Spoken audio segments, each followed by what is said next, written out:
Good evening to all students. स्वागत है आपका अपने चैनल माही कॉमर्स क्लासेस में।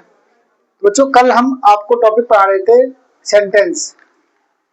इसमें आगे के क्रम में हम आपको पढ़ा रहे हैं। जैसे मैंने आपको बताया था, सेंटेंस क्या होता है? एक ग्रुप ऑफ वर्ड्स का एक समामेलन होता है।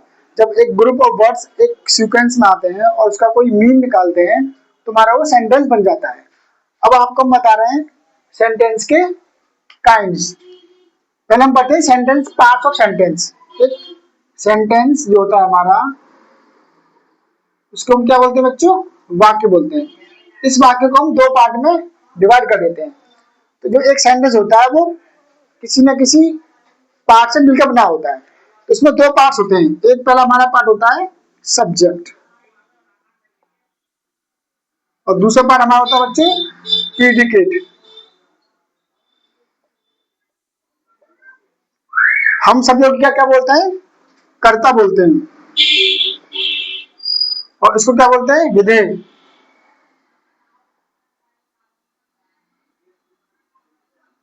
तो सब्जेक्ट कौन होता है? सब्जेक्ट वो होता है जो subject who does work. A subject who does work यानी कि कर्ता वह होता है जो कार्य करता है, जो हमारा करता है, जो एक सेंटेंस में मुख्य कार्य जो कर रहा है वो हमारा करता है, सब्जेक्ट है।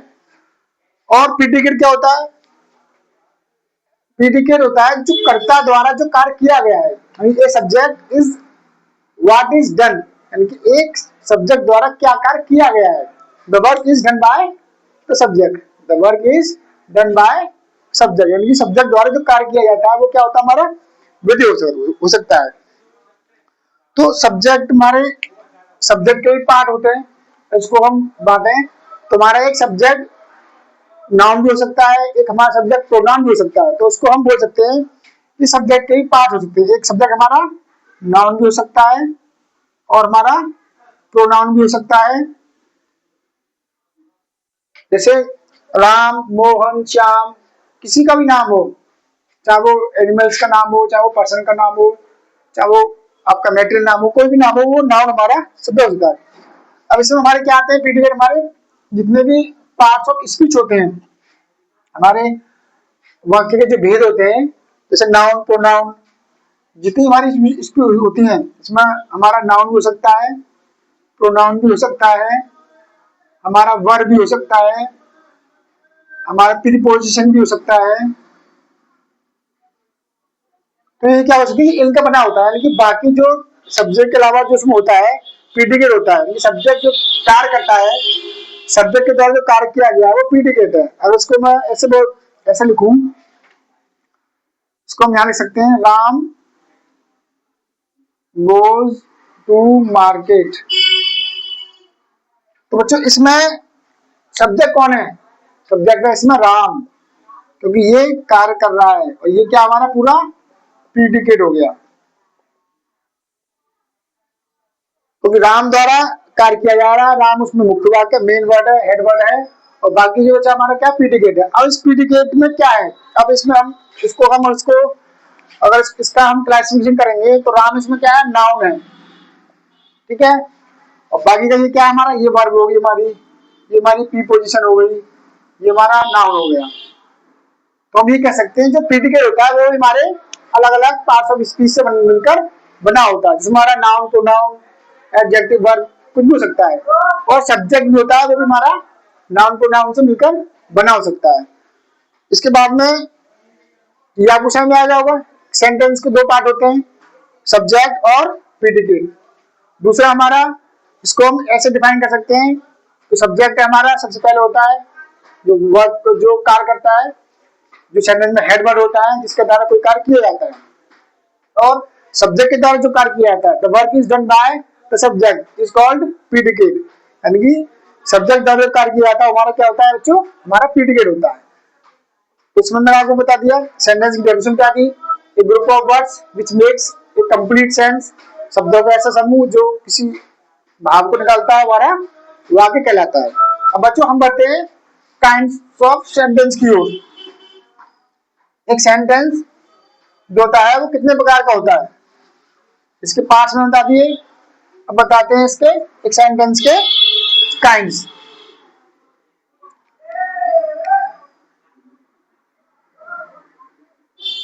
काइंड्स ऑफ सेंटेंस,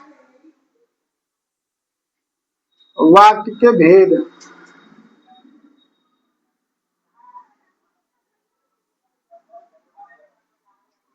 पहला होता है हमारा, एक सेंटेंस कितने प्रकार से बनाया जा सकता है। एक सेंटेंस कितने प्रकार से बनाया जा सकता है, तो इसको हम बनाते हैं, इसके 5 टाइप्स हो सकते हैं।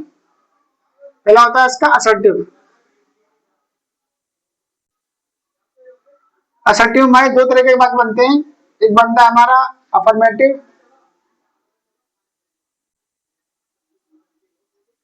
और एक होता है हमारा नेगेटिव। सेकंड हमारा होता है इंटरोगेटिव। तीसरा होता है हमारा इंपेरेटिव। चौथा होता है हमारा ऑप्टेटिव और पांचवा होता है हमारा एक्सक्लेमेटरी। ये 5 प्रकार के वाक्य बनाए जाते हैं। तो हम बोल सकते हैं कि सेंटेंस 5 प्रकार के होते हैं। इसमें हमारा असर्टिव, इसको बोलते हैं हम स्वीकारात्मक, यानी किसी बात को हम एक्सेप्ट करेंगे और डिक्लाइन करेंगे। जैसे मैं बोलूं उसमें आई गो, तो मैं क्या कर रहा हूं, उसमें किसी बात को एक्सेप्ट कर रहा हूं, मैं जा रहा हूं। I go, I play, I eat, I read the book, ठीक है ना। और इसमें मैं क्या कर रहा हूं, किसी बात को डिक्लाइन कर रहा हूं, आई डू नॉट गो, मैं नहीं जाता। आई डू नॉट ईट, मैं नहीं खाता। आई डू नॉट प्ले, मैं नहीं खेलता। तो क्या हो रहा है, इसमें किसी बात को डिक्लाइन हो रही है, किसी बात को मना कर रहा है। इसमें इंटरोगेटिव में जब कोई सब्जेक्ट प्रश्न पूछता है, यानी कि इसमें क्या होगा, आस्क क्वेश्चंस। इसमें क्या होता है, प्रश्न पूछा जाता है और लास्ट में हम क्या लगा देते हैं, मार्क ऑफ इंटरोगेशन। जिसमें भी मार्क ऑफ इंटरोगेशन लग गया, समझ जाना कि वहां पर क्या है, इंटरोगेटिव सेंटेंस का प्रयोग हो रहा है। वो हमारा क्या है, इंटरोगेटिव सेंटेंस है, ठीक है। तो जैसे who are you, question mark लग गया, इसका लग गया, हो गया कि हमारा ये इंटरोगेटिव सेंटेंस है। अगला होता है हमारा इंपेरेटिव।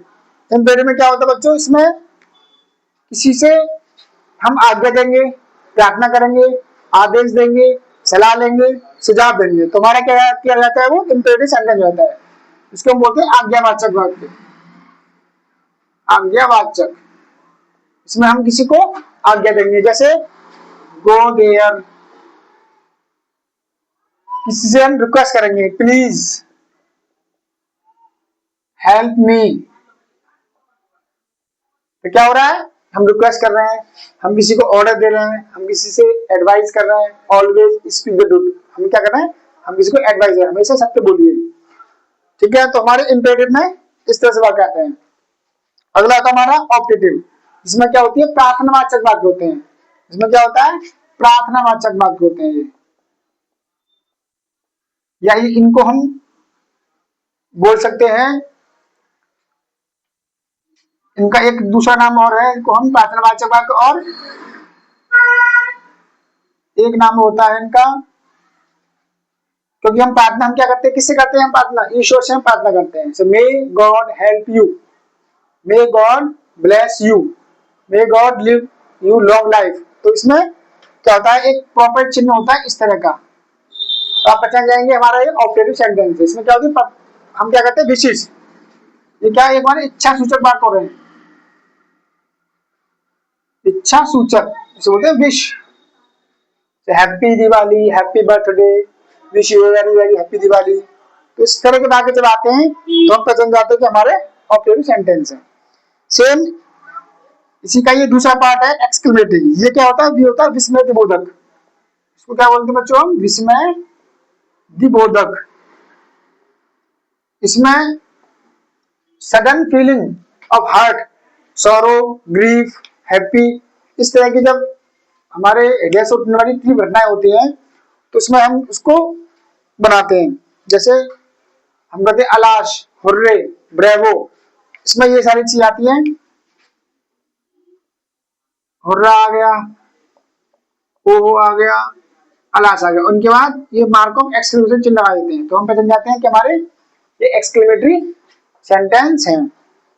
एक्सक्लेमेटरी सेंटेंस हम शोक के लिए, उल्लास के लिए, जॉय के लिए आदि के लिए अलग अलग एक्सक्लेमेशन का प्रयोग करते हैं। जैसे हुर्रे का हम प्रयोग करते हैं खुशी के लिए, अलास का प्रयोग करते हैं हम शोक के लिए, ठीक है ना। सेंटेंस आपका इस तरह प्रकार का आ सकता है, अलास ही हैज डेड, ठीक है ना। तो यहाँ पे हम पता जाएंगे हमारा एक्सक्लेमेशन वाला वाक्य आ गया है, तुम्हारा एक्सक्लेमेशन सेंटेंस है। अगर आपको सेंटेंस आता है मे गॉड हेल्प यू, तो यहाँ पे क्या हो रहा है, भगवान से प्रार्थना हो रही है। तो भगवान से प्रार्थना होती है तो हमारा क्या होता है, ऑपरेटिव सेंटेंस हो जाता है। या आप किसी को क्या करेंगे, विश करेंगे, जैसे हैप्पी दिवाली। तो जहां आप हैप्पी दिवाली करेंगे, विश करेंगे, तो आपका ये भी क्या जाएगा, ऑपरेटिव सेंटेंस हो जाएगा। तो आज इस वीडियो में हमने देखा सेंटेंस के पार्ट्स और सेंटेंस के काइंड्स। तो ये वीडियो आपको कैसी लगी हमें अवश्य बताइए, और चैनल्स को लाइक कीजिए, सब्सक्राइब कीजिए, और ऐसे बच्चों तक अवश्य पहुंचाइए जो बहुत गरीब हैं और ट्यूशंस वगैरह या नहीं पढ़ पा रहे हैं। तो ऐसे बच्चों को ये वीडियो अवश्य भेजिए। तो आज की वीडियो में इतना ही, सभी का बहुत बहुत धन्यवाद।